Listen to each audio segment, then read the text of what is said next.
What if the greatest danger to our world isn't evil leaders or corrupt systems, but the silent spread of stupidity as a collective?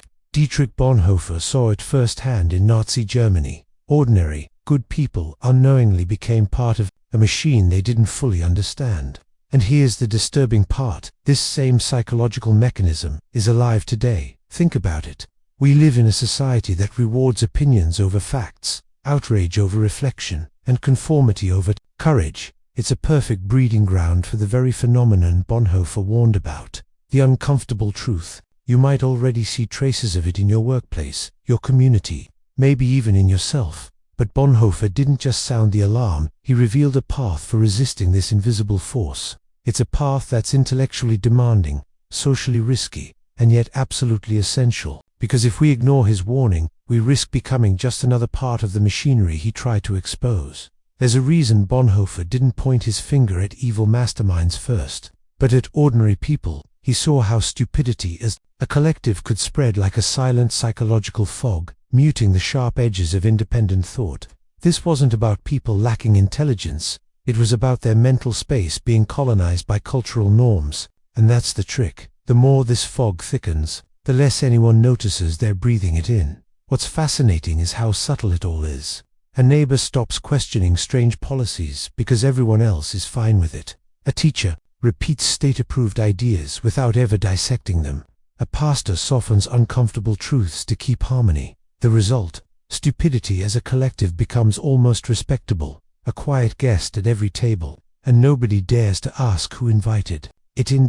It works like a sociological virus: no dramatic symptoms, just a slow psychological shift that normalizes passivity. Institutions reward obedience, culture turns conformity into a virtue, and education trims curiosity like overgrown branches. By the time someone wonders, wait, how did we get here? The walls of the invisible prison are already reinforced. And that's just the first layer of the trap. Stupidity doesn't just appear, it's organized, almost like an institution.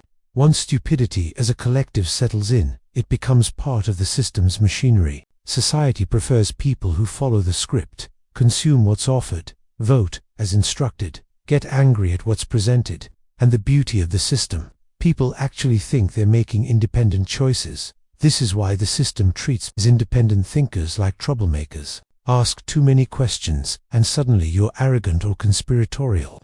The psychological structure of stupidity keeps everyone in a safe, predictable rhythm. Bonhoeffer noticed how questioning authority wasn't just discouraged, it was reframed as an attack on harmony. Thinking too much became a form of social deviance. Over time, stupidity evolves into a celebrated trait. Having strong opinions is enough, no need for facts, context, or nuance.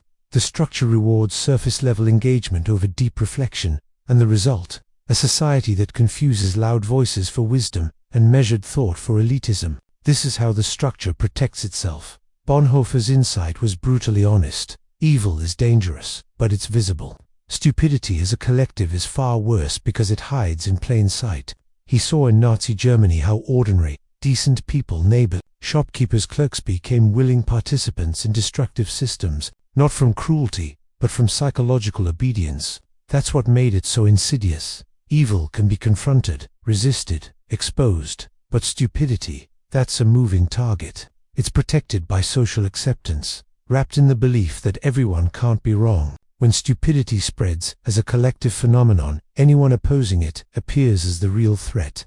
This is the paradox. Those who think critically are cast as the enemy of peace. In Bonhoeffer's diagnosis, stupidity doesn't argue, it absorbs. It doesn't reason, it repeats. And because it's socially reinforced, it doesn't feel like a flaw to those under its influence. That's why it's more dangerous than evil. It creates a fertile psychological ground for totalitarianism, without needing overt coercion. Modern psychology confirms Bonhoeffer's fears. Stupidity is a collective, isn't random, it's predictable. The Dunning-Kruger effect shows how the least informed can feel the most certain, creating a dangerous imbalance.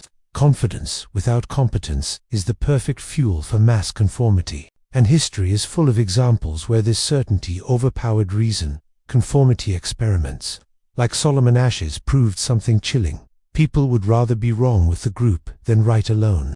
It's a psychological safety net. Belonging feels more important than truth. Add authority into the mix, as Milgram's obedience study did, and we see how ordinary people commit harmful acts without ever feeling responsible. This is where stupidity crosses into the psychological realm. It's not about intelligence, but the surrender of moral consciousness. People trade critical thinking for social acceptance. The group's approval becomes the compass, even if it points straight into moral disaster. It's less about being wrong and more about staying comfortable. Today, stupidity as a collective isn't just a byproduct of society, it's deliberately engineered. Technology, media, education, and culture work in sync to shape how people think, or rather, how they don't think. Algorithms push emotional, simplified content because outrage and simplicity keep attention locked in. Critical analysis that doesn't trend. Education often reinforces the same pattern. Instead of nurturing questioning, it prioritizes memorization and compliance. The less people challenge, the smoother the system runs. And media plays its part by turning dissent into a spectacle, mocking it, discrediting it, or ignoring it altogether. The psychological conditioning is subtle but constant. Culture seals the deal. Distraction becomes the default state. Debates, endless scrolling, and a constant feed of emotional triggers. A society like this is ideal for consumerism and political manipulation. People stay busy, entertained, and confident in their own opinions, yet those opinions are shaped by the very system they never question. That in a world dominated by stupidity as a collective, critical thinking feels like rebellion.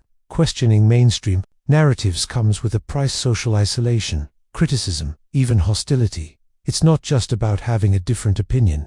It's about breaking away from the psychological safety of the herd, and few are willing to stand alone. Bonhoeffer's warning still echoes. Independent thought is intellectually expensive. It demands effort, self-discipline, and the courage to accept uncomfortable truths. It's not a weekend hobby. It's a lifelong commitment. And yet, in a culture engineered to reward passivity, critical thinking becomes an act of survival. The choice becomes personal. Stay comfortable within the crowd's approval, or pay the price to remain lucid in a society that celebrates stupidity. Those who choose clarity often find themselves swimming against the current, but it's the only way to keep sight of the shore. And that decision leads us to the deeper question. So, after hearing Bonhoeffer's warning, here's the question: will you simply nod and move on? Or will you challenge the stupidity as a collective that's quietly shaping the world around you? It's easy to think someone else will handle it, but that's exactly how it spreads through silence and comfort. Are you willing to be the one who thinks deeper, questions harder, and refuses to just follow along? It's not a comfortable path, but it's the only one that keeps you from becoming another passive link in the chain. And maybe, just maybe, that's where real change begins. If you want to keep sharpening your mind and staying ahead of these forces, subscribe to the channel and turn on notifications. Every week we dig into ideas that challenge, provoke, and open your eyes. Don't just watch, get involved. Your perspective matters.